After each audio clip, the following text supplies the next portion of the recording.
Hi, my name is Rick Gordon. I'm the CEO of Tidal Cyber. And I'm Adam Bixler, principal with Squadra Ventures.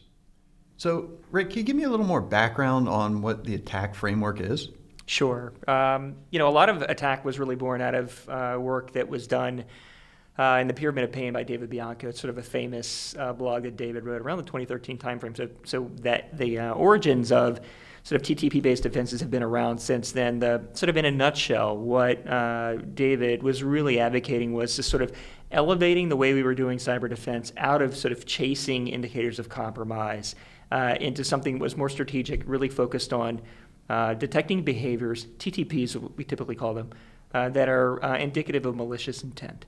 What I think David recognized is that these brittle indicator-based defenses were super brittle. Basically, if we were writing all of our detections to detect, they're really deterministic and could identify a particular IP address or domain name or a malware signature. It is very easy for the adversary to just augment that one digit, and the actual detection breaks. And so I think what David recognized is we needed to sort of elevate the way we were writing those detections. It's a little more complicated to write them, but we would be able to not be so reliant on these really brittle indicators and cause the adversary a lot more trouble. So the adversary can't just automatically change the IP address that he's attacking from. Then it's a lot more difficult for him or her. And so that created this sort of inventory of tactics, techniques, and procedures that cyber defenders and threat intelligence people were basically cataloging capabilities of the adversaries or capabilities to defend them or detect them. So around 2015, Blake Strom at MITRE recognized that there was a need for a repository, sort of a single point of access of cataloging of those TTPs, and started on literally an Excel spreadsheet, using sort of the essence of the Lockheed Martin kill chain, the tactics, and then started enumerating, what the techniques were that affected those tactics. Back in that time, there were probably 70 or so of those that he was sort of dealing with, and now there are over 600 of those TTP objects that we have to manage, which create a whole other set of problems that we're addressing at Tidal. Excellent, excellent. So when you talk about moving away from IOCs, indicators of compromise, we're talking about domain names, IPs, file hashes, and moving over into those tactics, techniques, and procedures.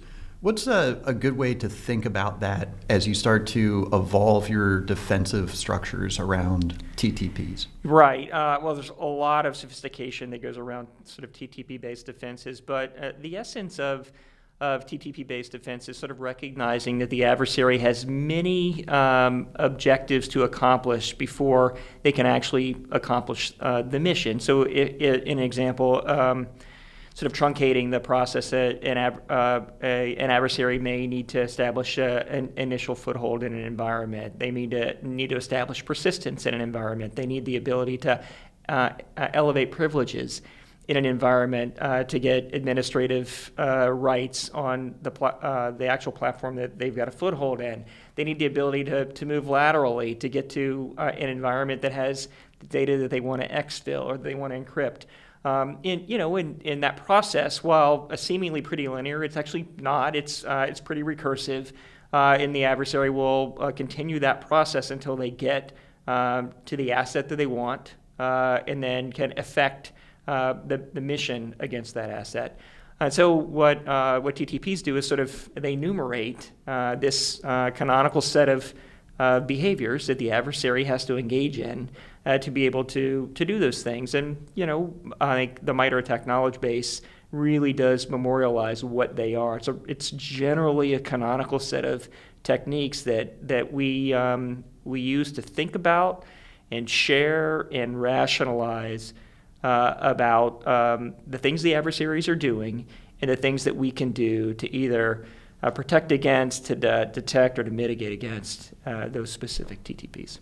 So when we start to look at the inventorying of TTPs, you mentioned that we're up over 600 at this point. How are we dealing with that volume? So it's actually something that I think the industry writ large wasn't really prepared for. Just if you think historically, I mean, I mean, I've been in this industry since 1999. Probably for 15 of the last 20 years, our whole industry has been sort of optimized toward the detection and the sharing of indicators of compromise, right? Well, principally, I mean, there's a couple of others, but generally it's three kinds of things: IP addresses, domain names, and hash values of malware, right?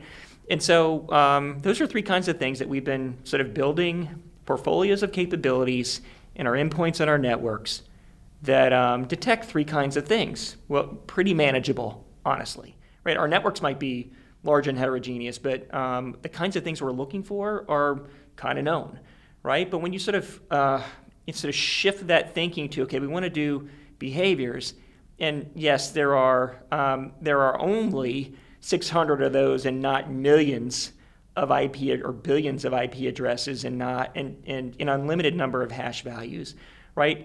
It's tractable, more tractable in one sense because it's only 600. But it's also a portfolio management problem that we just weren't ready for. CISOs and security vendors weren't ready to sort of articulate, okay, these are the behaviors the adversary engages in. These are the defenses that we need to apply against those behaviors. And overall, this is how well we can defend against the behaviors the adversaries are attacking us or companies like us. Yeah, and I mean, similarly, more than 20 years in the industry, when indicators of compromise came about, it really drove a lot of metrics around the volume of activities. Yeah. How do we then move into the prioritization, knowing that resources are limited and we want to be as effective as possible? Right. So at the end of the day, not every behavior is equal to every other behavior, and I think generally it's best to think about a particular kind of technique as being, what's the relative impact within the scope of the number of behaviors a particular kind of attack would require. And then two, how often am I likely to see that? So elements of threat event frequency, elements of impact help, easily correlate to risk. And I think, when you're thinking of developing a portfolio strategy against the TTPs that are exhibited by ransomware groups that are attacking companies like us, because we can get that information from threat intelligence, you really do need to have a good understanding of, okay, well, just how relatively impactful is this particular behavior versus another. That helps you really think about where I need to focus. And so that's domain knowledge that not a lot of people have. It's relatively new. Most organizations don't have CTI expertise. It's scarce. Even if they could afford it, there aren't enough people that actually have it. And so what needed to exist was, a software platform that could take that knowledge and view it into a platform, correlate it in a way that an organization could very easily then, sort of in a quantitative way that's defensible, understand, okay, if I'm a financial services company that's of a certain size and a specific geography, these are the threat objects I need to worry about, principally groups of adversaries that are attacking companies like us. Based on the threat intelligence that we see, these are the behaviors that they typically use. This is how preferential those behaviors are to other behaviors. This is how relatively impactful a given behavior is. And then to use a lot of quantitative processes to weight those behaviors. We call that a threat profile at Tidal. And it's really an elegant way of helping a CISO or security leader make sense of, this hundreds of adversary or threat objects, maybe 100 groups, but hundreds of threat objects, distilling those into specific techniques, and then understanding of the 600 techniques, maybe these 120 are the ones I need to worry about, and these are the ones that matter more than others. That's really what we've focused on, and I think from a portfolio management strategy, it's a great first step for security leaders to say, okay, what are the techniques that we need to care about more than others? And then, as we at Tidal, there's a whole other second step that we really do focus on as well. But we always start with what the adversary's doing, because no need in spending precious resources on things that just don't matter today. No, it totally makes sense. And when I start to think about, the history of IOCs, those are atomic indicators and very binary. When we start talking about, TTPs, tradecraft, probabilistic. Yes. Yeah. What how deterministic are these behavior patterns? We have a good idea, probabilistically, what we expect to see for an adversary of a certain type or an attack of a certain type, right? That's it's uncomfortable for a lot of folks that have been in security for a long time when it's either a bad IP address or it's not a bad IP address, or it's either on my, block list or it's not on my block list, or even if I'm sort of stretching the metaphor out of IOCs, it either has a vulnerability or it doesn't have a vulnerability, right? And I think what we've discovered is that just because that we know that something might be compromised in some way, it doesn't necessarily mean that we need to address that first, right? But, this mentality that persisted in security for really the last 15 of the last 20 years has really been sort of let's go chase it down. Let's go whack-a-mole. And I think we started to recognize there are too many moles to whack, right? So we had to take a much more analytical approach toward how we spend our resources, focusing on those things that are more likely to cost us money or impact us, as opposed to things that, yes, that vulnerability might exist, but it's a vulnerability associated with perhaps an asset that's not of great value to me, or a vulnerability that might exist that's related to a set of techniques that I've already fully mitigated because I've deployed a defensive stack that actually fully mitigates those behaviors, right? That's where we're going. But all of that really requires a good understanding of probability. And understanding, especially what's pushed everybody in this direction is that there are too many things to defend against and only a limited amount of budget. And so when you have to start to make these zero-sum budget decisions, if you're a security leader and you're not attuned to sort of being able to answer a question confidently around likelihoods, then you're probably not going to keep your job very long. Interesting. And, SOC experience that I've seen over the years, it's managing an alert queue. It's how do we first prioritize? first responder mentality. It's awesome, right? Except that we're never going to have enough resources to continue to behave that way. So can you tell me a little bit more about how Tidal formed as a company? Yeah, no, it's a really great story. I had an opportunity to go to Tidal. Honestly, I wanted to go work with my co-founder Rich Struess. I'd known Rich briefly when he was at the Department of Homeland Security, and I was in the threat intelligence space as an operator. And, I was impressed with him. And, I knew he was in a role at MITRE, focused on the commercial environment, really running the Center for Threat Informed Defense, trying to drive adoption of MITRE ATT&CK from a MITRE mission, which MITRE, most of their mission is oriented toward federal government. This specifically was around getting the commercial environment to adopt MITRE ATT&CK. So think critical infrastructure protection. I think, and what Rich had done was created this really fantastic program with a lot of, large, sophisticated commercial customers for which Rich and his team were taking the MITRE ATT&CK knowledge base, building adjacent capabilities to attack, delivering it to those customers, and making an impact. Basically making the knowledge that was in ATT&CK infinitely more consumable for those organizations that needed to be delivered, sort of teed up in a way that was contextualized so they can make decisions in a variety of different use cases in a security environment.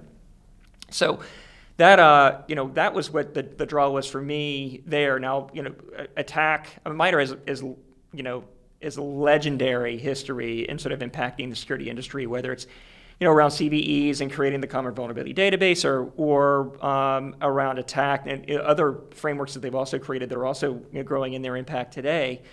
But I think in ATT&CK in particular, it was another sort of positive disruption to the industry that MITRE affected, much like the CVE, much like they helped solve the CVE problem, right? It's when MITRE, sort of owned the mission to sort of structure and normalize adversary behaviors, that really changed the dynamics of the threat intelligence space in a way that really democratized it, that made the availability of that advanced knowledge of adversary behaviors accessible to really anybody that cared, right? And it wasn't ever that way before. You and I both have cyber threat intelligence experience, and we sort of recognized that early on in CTI it was about keeping the data scarce, and when you do that, the price goes up, and it's a great economic business.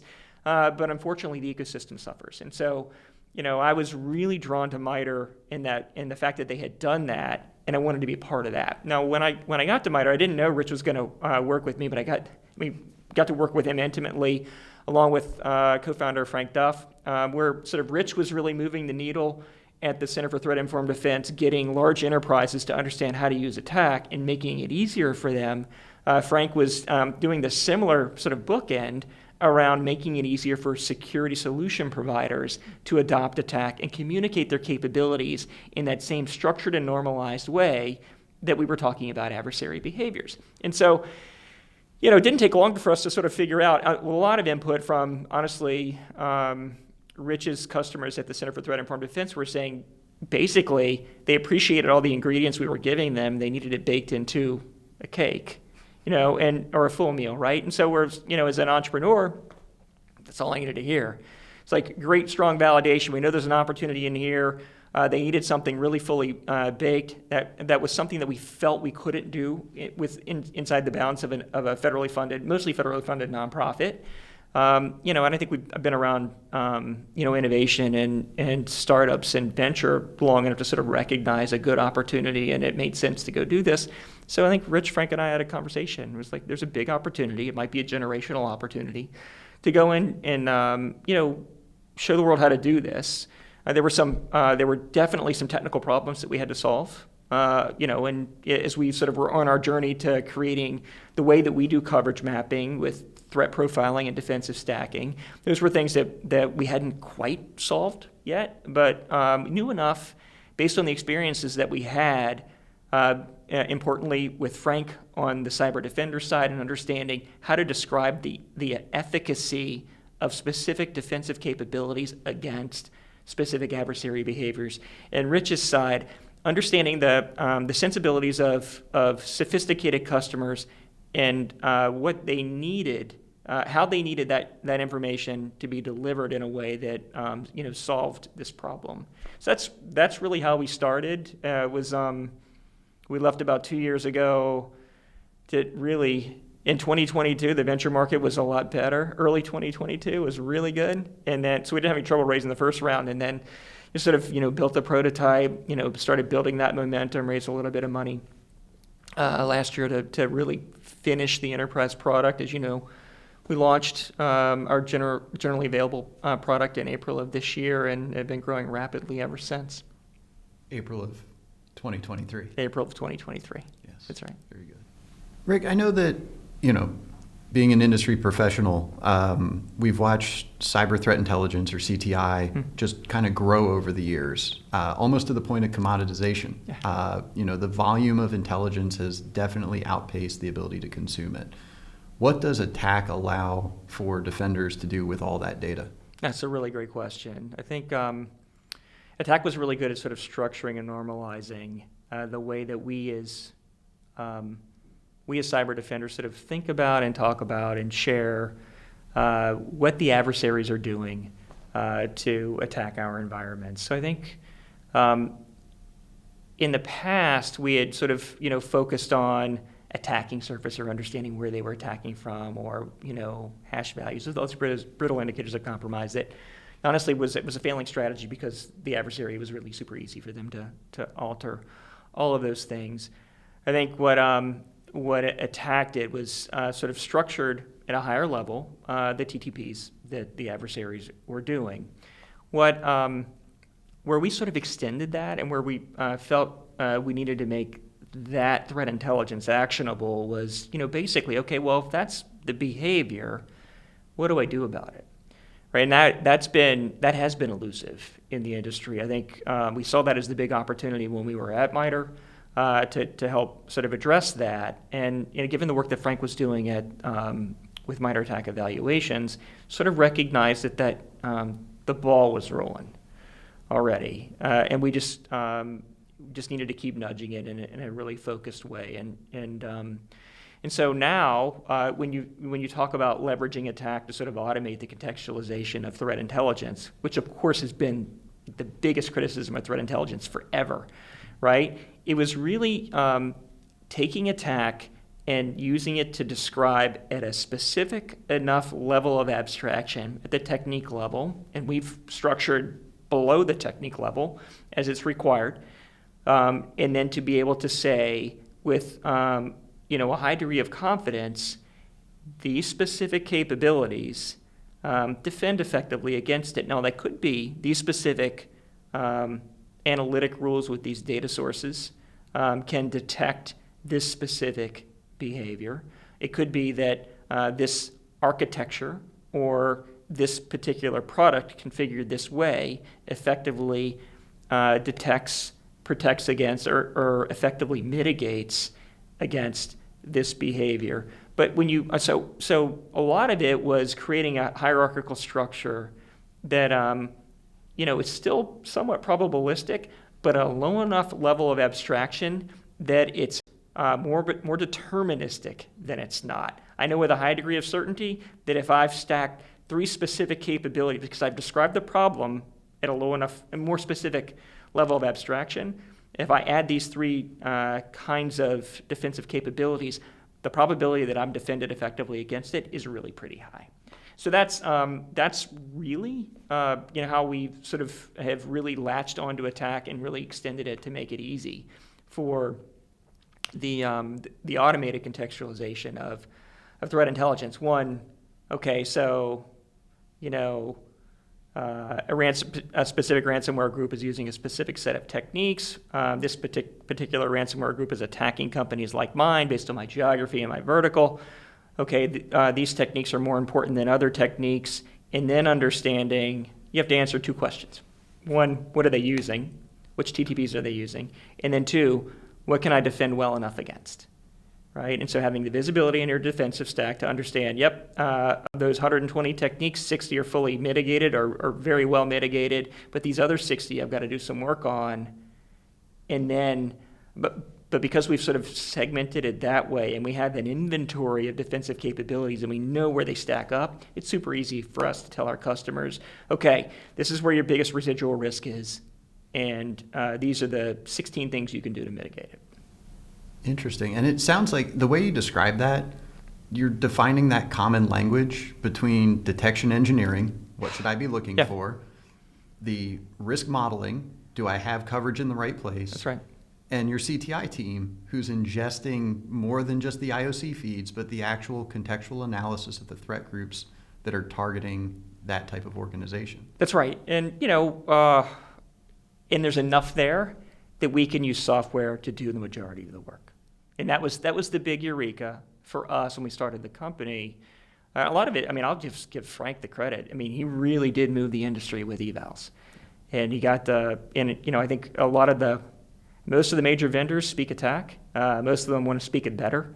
We have good relationships with most of the vendors and helping them do that and working with them to make sure that they can communicate it. And I think it's interesting, when we sort of articulated to them, even before we started the company, this is what we're thinking about doing, what do you guys think? It was almost unanimous that this was a good idea because they knew, 1, it was going to make their product better, but 2, their customers needed to see it because the customers not only needed to know what their products did, they needed to know what their products did within the context of everything else the customer was doing.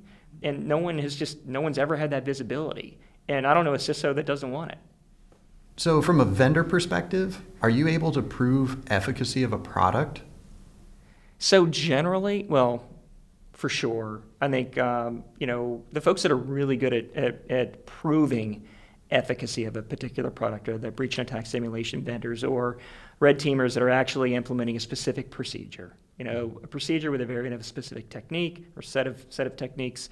I think that is, at the end of the day, that's a really good way to understand whether or not a specific defense, detection, protection, mitigation of some kind works effectively against that variant of the attack, right? The problem is there are nearly an infinite number of those variants, right? And so you've really got to start to think about, okay, it's scaling that process because red teaming isn't cheap, right? And so breach and attack simulation has done a really good job of that, sort of, creating, I'll just say, portfolios of adversary emulations that maybe emulate a a range of specific variants of a particular kind of attack. And so that'll give you a sense of whether or not the tool that I've deployed and the detection that I think it has actually works, right? So we are big fans of breach and attack simulation tools for that reason. We partner with all of them, have many of them mapped in our platform. But the honest truth is most organizations don't have the resources of the purple team. Most organizations haven't gotten up the learning curve far enough, or the maturity curve far enough, to be able to employ that kind of technique. We've approached it a little bit differently, where we approach it from certainly the attack perspective, understanding how to describe the behaviors and what they are, recognizing that even within a particular description of a behavior, there will be multiple variants of a given behavior. Obviously, the level of variance within a particular behavior will impact the certainty with which I believe a given test actually tests all of the variants, the certainty with which I believe specific detection or protection actually defends against all of the variants. So it's a good idea to sort of understand, just how much variance we see within a specific TTP, and we take that into consideration when we evaluate whether or not we think a given vendor defends well enough. We call it efficacy. How much efficacy? Basically, what percentage reduction in success this particular defensive capability offers against the given TTP. And so it is certainly probabilistic, but because we describe the behavior with enough specificity, and because we work with the vendors to understand how it works, or in the case of let's say a SIM rule, we understand what the rule logic is. We understand what the data sources are, and have a pretty good understanding of, okay, the likelihood that this is going to be a successful detection is X, based on the variance we see within that specific behavior. I know that was a lot, and so the answer is we do a pretty good job, right? We get visibility into that in ways that scale really well, in ways that customers have never been able to see before, in ways that allow them to, in an analytically rigorous approach, allocate resources to where they need to put defensive capabilities to reduce unacceptable levels of residual risk on a technique-by-technique basis. So all of that is really what we're able to do with a high degree of accuracy, but always informed by, we recommend testing. So for example, if in fact, in our product, if a test fails, we would reduce the assumed efficacy of the specific capability. Totally makes sense. Yeah. And you referenced SIM rules, security incident and event management, right? Which is kind of consumed SOAR, security operations analysis and response. Yep. Is it right to think of attack as that next evolution as we start to look at getting ahead of the attack? Yes. Yeah, no, I've used that. It's like SOAR for detection engineering. I've said that before. Sometimes that resonates, sometimes it doesn't. But I love the metaphor. It is really helping an organization sort of, get using threat intelligence to sort of get ahead. But instead of being popped, by a specific kind of, you get an indicator, right, and all of a sudden the workflow kicks off, and most SOCs spend millions and millions of dollars a year chasing those down. Some of them are legitimate. A lot of them are just sort of false alarms, and so super costly, right? That strategy, it's like we talked a little bit about sort of this first responder strategy. It's like, it is what it is. It's not all that successful because we get a lot of false alarms in our industry. There's and there's a lot to chase down. I mean, the adversary is incredibly prolific. It doesn't cost a lot to engage in attack. So I think where we sort of are changing the rules and becoming sort of SOAR for detection engineers, it really is saying,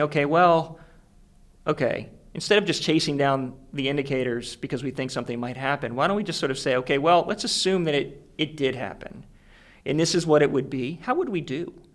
Right? And that helps me understand, with this, let's say, combination of techniques or combination of TTPs, what I need to defend against, which ones are more important than others. That includes a lot of sort of understanding about, obviously which assets are at stake, what the adversary could do with that, what the damage to my business would be. has a lot to do with how often we expect the adversary to engage in that. But I think it has a lot more to do with, and this is where we really do shine and are changing the industry, is a lot to do with what I've already got in place that defends against those things, which has really been neglected, forever, right? It's like everything was black box. It's not anymore. Now we have the ability to sort of understand, what we need to defend against and what we don't. Did I answer your question? So when you start talking about threat-informed defense and it specifically aligning to the attack framework, it feels like a paradigm shift. Whereas the SOC didn't know what they were looking for so many years. They would collect all the data, retain it for way too long, build a data lake, which typically turned into a data swamp because nothing was inventoried. You didn't know how to go back through the historicals. Yeah. And it really didn't matter because you were looking into the past. Yeah. If you're compromised and you're dealing with that incident in the moment. That's right. When I start thinking about the way that you described this, it's knowing what to look for and then tuning the defenses to collect the right artifacts to basically validate or invalidate the risk. That's right. I think that's right. I also think tuning the artifacts to minimize false alarm rates, which is huge, right? I think in our industry, because we started thinking about cyber defense within the context of techniques, that gave us the ability to think about if we see a thing, maintaining state on that we've seen a thing, and then asking the next logical question, what else do I expect to see? And when I see that thing, sort of being able to, because I've maintained state on a thing, then I'm starting to see a pattern that emulates a ransomware attack, right? And so that does a couple of things. One, it's a combined set of detections. Still, if you remember, I took this in Weapon Systems 101, right, at the Naval Academy, right? It's like understanding what rock curves are. The more of those data points you get, the more you bend the rock curve in the right direction, where my probability of detection goes up, my probability of false alarm goes down. I don't think everybody in our industry thinks in terms of rock curves, because I don't think everybody in our industry took that class, but it's helpful to sort of understand it because what it does is it creates a requirement to understand how to string together different analytics that perhaps before attack we didn't really string together. I think MITRE ATT&CK has done a great job of sort of cataloging these sort of individual techniques. I think the knee-jerk reaction was we need to cover them all, and so what's your attack coverage? We're 100% coverage, which is really meaningless. The world went in that direction first, really wholly predictable. What's happening now, and MITRE did a great job sort of starting the ball rolling on attack flows, sort of the stringing together of specific techniques. I think that's really instructive. I do think I'm a little bit worried that the industry will go towards sort of a deterministic set of sequences of techniques. It just doesn't happen that way. It's really unpredictable, the order that they come in. But if you're designing a red team, or you're sort of, you've got a, sort of design threat, it's really super instructive to put things in order, because then you can understand, if it's really difficult to detect this thing, but I can detect this thing, this particular behavior, then maybe we double down on this one. Right? Or an example would be persistence, a pretty brittle technique because there aren't that many ways to establish it. And so if I can really make sure that I've covered that, then I've got a pretty good, at least indicator that's technique oriented that can tell me that, an adversary has established persistence in my environment, which is a pretty good indicator I'm being attacked. Right? So hopefully that answered your question. No, definitely. Definitely. And when I think about the analogy that you just gave, it's as if Tidal as a capability could be the quarterback, so long as the coaches build the plays correctly. That's right. And it just makes you more efficient on the field when you're trying to win. For sure. I think it's a great metaphor. I don't know a security leader that has enough budget. I don't know a security leader that thinks he has enough budget. And so that always forced, especially in the last year, right? Every macroeconomy didn't help anybody's security budget in 2023. And so, in fact, a lot of my conversations with CISOs, it really circles around, sort of understanding, okay, how do I do more with less? I mean, awesome. Well, that's a great way to think as a manager and a steward of your shareholders' value, right? and I think there are ways to do that, but it requires you to sort of understand, a couple of really principled things. One, what do I have to defend against? I mean, what detections do I need? What do I have already, which has been elusive forever? And then, based on understanding those two things, what is the next most impactful thing in risk reduction I can do with the precious resource that I have, right? And so that's where we focus. And so threat-informed defense and what we do with bringing together threat profiles, defensive stacks into coverage maps, and then using calculations of residual risk to say, yep, out of all the things you can do with the tools that you own, this is the next most impactful thing to reduce risk by the greatest amount, is exactly the way to do that. And so when CISOs sort of are looking for a way to get more out of their tools for less, doing it this way, really analytically sound. So when a security leader starts thinking about how to allocate budget, obviously we turn to the analyst firms to help understand, what is the ideal structure in building your defenses. Right. Where does Tidal fit in?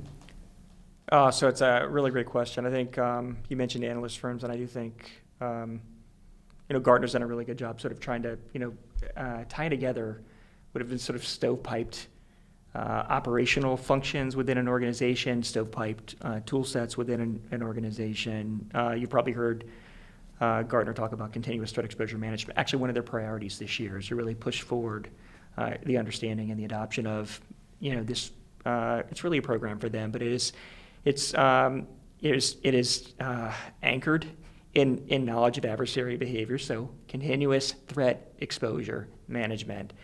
And so if I were to really sort of characterize where I think they've taken it so far, and then I'll tell you where I think we make it way better, is sort of within the sort of the scope of the attack surface management problem.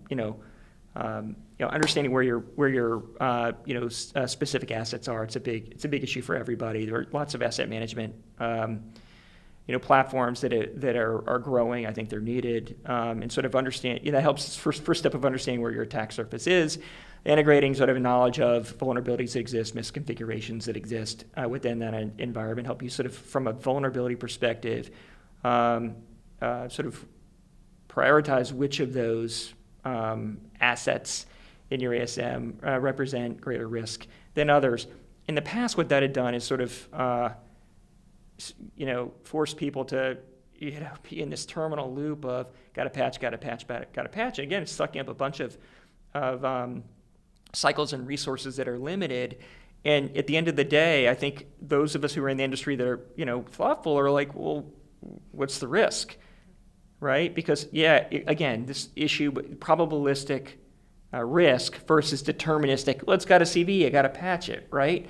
And there are too many to sort of patch them all. And so you're forced to sort of go in this direction of understanding what the risk is of this combination of asset that has value and risk to my organization if it's compromised, vulnerabilities that are further exacerbating that risk, misconfigurations that might further exacerbate that risk. And then where Gartner is going with this is sort of understanding, well, within the context of threat, and I think in the CVE arena, we've sort of understanding like with exploitability, like what are we seeing in the environment of which of these CVs have been represented, and will increase the sort of a perception of risk that way. I think all that's useful. I think Gartner's taking it to the next level, which is like, well, who's doing it? Are they attacking companies like mine? And this is where attack becomes really, really impactful, because we have the ability to then understand, put within the context of attack surface management and threat intelligence. Okay, well, if these adversaries are attacking using this particular kind of exploit, what does that mean? Which TTPs are being employed in that way?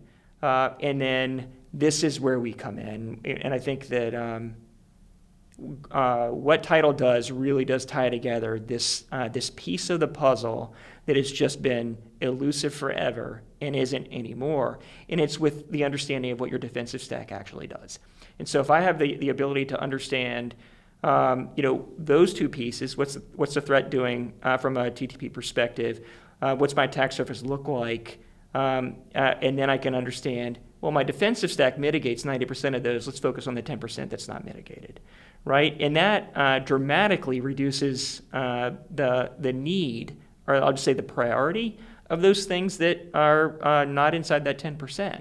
And so I'm not saying don't patch things. I'm not saying you'll never get around to it. But what I am saying is we have the ability to understand within the context of what defenses we have in our environment, which things should be done first. And so I think from a CTEM perspective, that's where, I think that is where Gartner's trying to get people to think more holistically. I think we are, because of the way that we do threat profiling, defensive stacking, and then bring things together in a coverage map that is risk-oriented or residual risk-oriented, it is elegantly an easy way to solve that problem. Okay, so when we start thinking about the amount of TTPs that have been inventoried, when we want to start planning for what's next, how do we start to risk model or prepare should that next big potential inbound attack come in? Right. No, that's a great question. So from risk modeling perspective, I think it's really pretty fundamentally easy with sort of what we do. So let's take aside sort of what we haven't seen, like a new threat that we're worried about, and sort of use historically the way that we think about the things that have happened already. We're able to sort of understand historically when a new event occurs, it's a new event, it almost always uses the same techniques, right? And so that helps us understand, okay, the adversary continues to just sort of reuse, they use the same sort of malware suites or same platforms to engage in the attack. And so it's typically, while it may be slightly different, it's almost that from a technique perspective, almost all the same things that we've seen before. And so from a risk modeling perspective, what you want to do is get a sense of, okay, well, in the threat intelligence environment, we have a reasonably good idea of which adversary groups use which techniques. Those are cataloged in our knowledge base. We have a good idea for which adversary groups, for example, attack which verticals and which geographies. And so we'll use that to sort of prioritize the threat objects. And then we decompose those into the techniques that those adversary groups use. That helps us then, and we have a good idea, we've been dealing with attack. Well, Frank's been dealing with attack ever since attack has been attack, right? And so we have a good idea which behaviors matter more important than others, and based on CTI, which behaviors we're seeing more than others. And that contributes to the risk profile. We use a process called threat profiling, and we're super proud of. It's getting a lot of pickup in the industry, that it's a good way of doing quantification of risk introduced by the threat objects, or combinations, whole portfolios of threat objects are decomposed into weightings of risk that help me understand which things to focus on. And then so that's sort of the risk side of the equation. Then there's sort of the risk mitigation side of the equation, understanding in my defensive stack on a TTP by TTP basis how much I've mitigated, what percentage of that risk of a technique has been mitigated by the investments that I've made in the defensive capabilities in my environment. That part of the equation has been ignored for a long time, due in part to it was sort of elusive. It took some innovation on our side, for example, to come up with a way to do threat profiling and threat quant on a TTP by TTP basis. So we've nailed that one. And the next step was understanding it at a low enough level of abstraction, vendor capabilities, so that we know what the efficacy is against a given technique, right? And bringing those two things together really helps us understand generally on a technique by technique basis and in the aggregate how much risk a specific threat object offers. Now, when new threat intelligence comes in and you're worried about it, well, if you've inventoried your defensive stack, you know where your efficacies are already. And if you have any intelligence about this particular threat object and understanding which behaviors they're engaged in, the likelihood is that you have a pretty good understanding of what the combined set of techniques would be for a given object and whether or not you can defend against those techniques. And so we've got lots of experience with our customers. Just outside of our platform, that analysis typically takes tens of hours to do. It's really labor intensive. But because we sort of bring everything together, it's minutes. just super, super easy to get to the answer because we've inventoried everything in the right structure. Very good. Yeah. Rick, I want to thank you for doing this today. Thanks for having me.